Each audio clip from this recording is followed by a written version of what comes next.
তোমরা কি জ্ঞান পেতে চাও?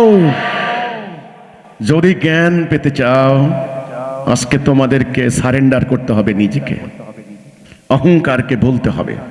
পরিবারের অহংকার, শিক্ষা প্রতিষ্ঠানের অহংকার তোমাকে ত্যাগ করতে হবে।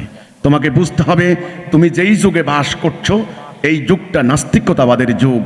তুমি বুঝতে হবে যেই শিক্ষা প্রতিষ্ঠানে লেখাপড়া করছো বস্তুবাদী ঔপনিবেশিক যুগের শিক্ষা ব্যবস্থা। এখানে তোমাকে মানুষ বানায় না, এখানে পশু বানায়, পশু। তোমাকে বুঝতে হবে তোমার সমাজে যে ধর্মগুরুরা আছে এরা ধর্মকে বিক্রি করে দিয়েছে টাকার বিনিময়ে। এদের হৃদয় থেকে আল্লাহ জ্ঞান তুলে নিয়ে গিয়েছেন, এদের কাছে কোনো জ্ঞান নাই। তোমাকে আজকে জ্ঞান খুঁজতে হবে। কোথায় আছে সেই জ্ঞান? কোথায় আছে সেই আবে হায়াত? কোথায় আছে মুক্তির পথ? সেটা হিজবুত তাওহীদ আজকে তোমার সামনে তুলে ধরছে। তুমি কি প্রস্তুত সে জ্ঞান নিতে?